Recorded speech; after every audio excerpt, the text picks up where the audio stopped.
Hello friends, welcome to EPG Pathshala. I am Dr. Neetu Jain, working as Associate Professor at Indian Institute of Public Administration, New Delhi. Today, we are going to discuss about the topic setting training objectives. Before starting the discussion, let's have a look at the contents. Introduction, purpose of training objectives, characteristic of objectives, structure of objectives, components of learning objectives, advantages and disadvantages of objectives, practical use of objectives, and some examples of learning objectives, followed by summary. After completing this module, the students will be able to understand the purpose and characteristics of training objectives, structure and process of setting training objectives, describe various merits and demerits of setting training objectives. The short, medium and long term benefits of training can only be experienced to the full if training is not only managed professionally, but is also linked clearly with the corporate mission or purpose. It is from the corporate mission that more specifically, precisely defined objectives can be set and passed down the organization to form the basis of divisional, departmental and unit objectives, and ultimately objectives for individual workers. Without well-defined training or learning objectives, trainers do not know exactly what is to be taught, learners do not know what is supposed to be learned, and managers do not know what they are investing their training money in. Learning objectives tell them what is to be learned, how well it is to be performed, and under what conditions it is to be performed. Training objectives are broad statements of intent, action and outcome. They articulate final outcomes or the end results of the training. They describe what the participants will be able to do or perform at the end of the training program by way of changes, new developments or improvements in their job or personal behavior. The training objectives provide direction to the training program. They serve as a basis for evaluation. It is a tool for meeting participants' training needs, and they define the limits for the program.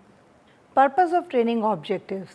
If a trainer does not know where he is going, there is little chance of the learner knowing it either. It will lead to wastage of trainees and trainers' time and energy. The key question to ask is, what kind of things should trainee be able to do at the end of the training session? Trainers should have a clear and unambiguous answer to this question. Trainers are frequently required to write training objectives. These should be clear, precise and unambiguous statements that both trainers and trainee can use. A training objective should contain a statement of performance that includes an action, for example, list, write, drill, type, interview, etc. A question to ask about a statement of performance is whether we can observe or measure it. If not, it is almost certainly too vague and should be improved by including an action word, one that can be observed or measured. The purpose of training objective is to state as clearly as possible what trainees are expected to be able to do at the end of their training, the conditions under which they will demonstrate their learning, and standards that must be reached to confirm their level of competence. Well-written training objectives can be used as a means to validate and evaluate training.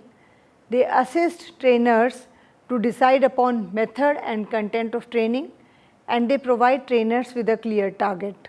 Characteristics of objectives. Objectives are intermediate steps that need to be achieved in order to accomplish a goal. They should be written as outcome for the target audience. Objectives should be SMART. This stands for specific, measurable, achievable, relevant and time based. Specific. Specific in the context of developing objectives means that an observable action, behavior or achievement is described, which is also linked to a rate, number, percentage or frequency. Answer the phone quickly can be said to be a precise description of behavior. You can clearly see whether someone answers the phone or not, but there is no rate, number, percentage or frequency linked to it. So, if it is stated, answer the phone within 3 rings, a rate has been added and the behavior is now much more specific. Measurable. A system, method or procedure has to exist which allows the tracking and recording of the behavior or action upon which the objective is focused. Setting an objective that requires phone calls to be answered in 3 rings is fine, provided a system exists which measure whether this is actually being achieved. If none exists, the manager must be prepared to set time aside to actually monitor the response rate of incoming phone calls. The only other alternative is to get the person with whom the objectives are being set to measure their own progress. In some cases and situations, it may be acceptable to do this, in other maybe not. Use common sense to decide this. Achievable. The objectives that are set with people need to be capable of being reached. There is a likelihood of success, but that doesn't mean easy or simple. The objectives need to be stretching and agreed by the parties involved. Setting targets that are plainly ridiculous does not motivate people. Relevant. This means 2 things: that the goal being set with the individual is something they can actually impact upon or change. Secondly, should be important to the organization as well. Time based. In the objective somewhere there has to be a date for when the task has to be started and completed. Structure of objectives. An objective has 3 main parts: the performance, which trainees are expected to display at the end of their training, the conditions under which they will perform, and the standards which they are expected to reach. A set of objectives is a working tool for the trainer, and while they must be clear and accurate in their content, there is some flexibility in their presentation so that those who work from them find them easy to use. Terminal objectives. Terminal objectives are used to indicate that the performance which has been described is what is expected at the end or termination of training. Enabling objectives. Once terminal objectives have been set, it is usually found that it can be broken down into a number of sub-objectives which are called enabling objectives. Achieving the sub-objectives enables the trainee to achieve the terminal objective. Lesson objectives. A further breakdown of enabling objectives identifies the learning points which make up the paths of a lesson and are described as lesson objectives. Description of learning objectives and their purpose. Training program should be designed by the trainers to achieve certain goals for the learner. Program should also include various learning objectives that, when reached, culminate in the learner achieving the overall goal of the training program. When designing a training plan, each learning objective should be designed and worded to the extent that others can clearly detect if the objective has been achieved or not. From reading the learning objectives, readers should be able to answer the question, what will the learner be able to do as a result of the learning activities, methods or strategies? Observable action. It describes the observable performance of behavior. An action means a verb must be in the statement. For example, type a memo, load an application into the computer. Each objective covers one behavior, hence only one verb should be present. If there are many behavior or behavior is complicated, then the objective should be broken down into one or more enabling learning objectives that support the main terminal objective. At least one measurable criteria state the level of acceptable performance of the task in terms of quantity, quality, time or limitation. This will answer any question such as how many, how fast, how well. For example, at least 5 correct within 10 minutes without an error, there can be more than one measurable criteria. Do not fall into the trap of putting in a time constraint. Use a time limit only if required under normal working standards. A training objective states what a person will be able to do, a statement of performance expressed in terms that are clear, observable and measurable. An objective uses behavioral terms to describe a person's performance. It defines this by means of an action very linked to knowledge, skills or attitude. All objectives must include an action verb to describe a person's performance or behavior on completion of their training. Typical action verbs include for knowledge, define, describe, explain, identify, list, state, select. For skill, adjust, assemble, check, fit, load, maintain, operate, repair. For attitudes, agree, distinguish, help, indicate, recognize, verify. Generally bearing in mind the need to make objectives observable and measurable, behavior is normally expressed to specify either knowledge or skill. Notice that both of these categories of behavior can be measured. You could ask a person to describe knowledge verbally or in writing. This can be at a fairly low order of learning where people recall information, or it can be at a higher order where they have to respond to what check situations. The only problem with measuring verbs such as describe is the time needed to listen or read description and the usually subjective criteria being used to assess what has been described.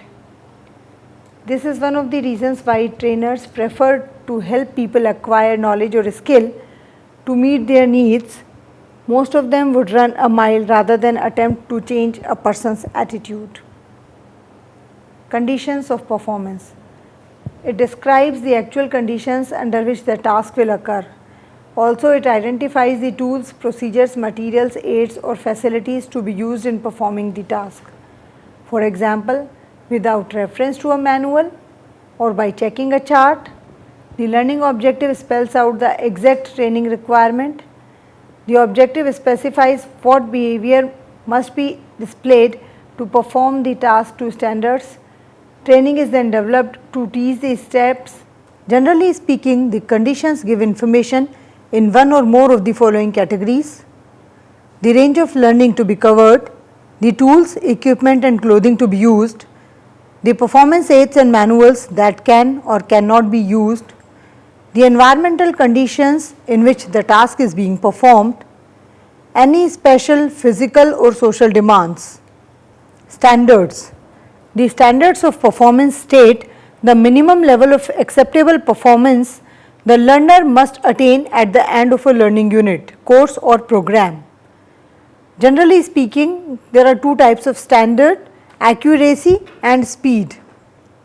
Example of accuracy standards: the task must be completed without error, all measurements must be within 0.01 millimeter, must work within the technical specification for the job, must state the sequence in the correct order, must be able to name 14 of the 18 components correctly with not more than 3 corrected errors.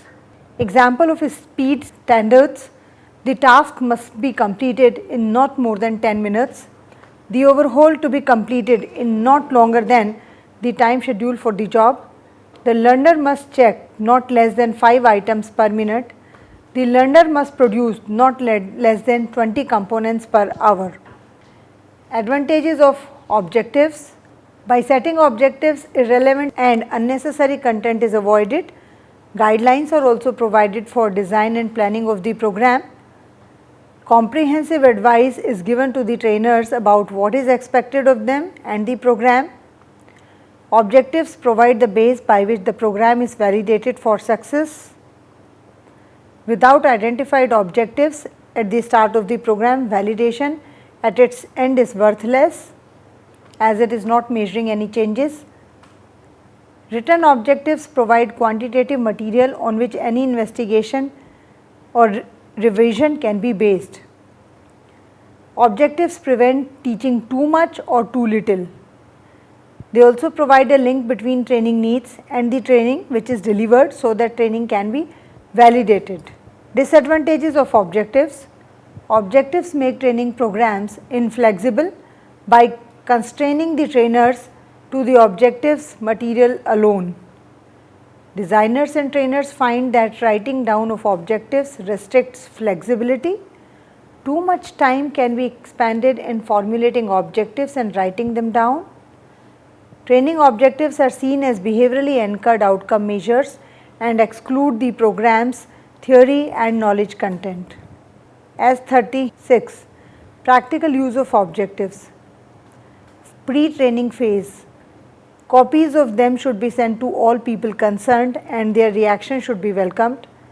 When learners are invited to take part in a training program, invitation should include the objectives. This gives them the opportunity to confirm about the suitability of the program. Training phase. Pre-program training material is usually not read, therefore, it is always useful to start your program with a restatement of the objectives, present or represent the objectives and seek the views of the learners about their relevance and understanding. Display the objectives as part of the introductory session. Objectives, programs and people can be used as or linked with the program evaluation measures, and learners' view can be sought on how they will know at the end of the program whether objectives have been achieved or not. Using objectives directly with the training program underlines the fact that all stages of training and learning cycle are linked. Post-training phase. At the end of training program, validation and evaluation measures are used to check the satisfaction of the objectives against the learning by the participants. Some examples of well-written learning objectives. For example, in the area of communication, the objectives can be written down as: at the end of the training program, participants will be able to explain 5 basic principles of communication, outline 4 barriers and bridges to communication, list at least 3 measures to enhance communication level among team members. In the area of conflict resolution, objectives can be written down as: at the end of the training program, participants will be able to explain at least 5 basic principles of empathetic communication to handle conflict. Develop policy that gives current frontline leaders the permission and expectation to work with other staff on conflict resolution. In the area of stress management, training objective can be written down as: at the end of training program, the participants will be able to list and recognize major symptoms and behaviors related to stress, outline 3 to 5 stress management strategies, list quick strategies staff can use during work shifts as well as at home to reduce stress level. Related to teamwork or positive work environment, objectives can be stated as: at the end of the training program, trainees will be able to identify characteristics of an effective team, describe 4 skills leader can use to foster commitment and collaboration, develop at least 5 guidelines for treating staff with respect and helping staff learn from each other. With regard to constructive criticism, training objectives can be listed as: at the end of the training program, participants will be able to establish clear standards of behavior and that recognize and reward staff when they meet these standards, list ways to approach staff whose performance is a concern and help plan for solutions. Summary: an objective should be precise, clear statement of what the learners will be able to do at the end of a learning unit. This may be an enabling objective because it is at the end of a particular knowledge or skill training session, or it can be the training objective defining the task the learner will be able to do at the end of a learning unit. For all objectives, there are 3 elements to be included or at least considered: a statement of the performance, the conditions under which it will be done, and the standards which will be applied. Thank you.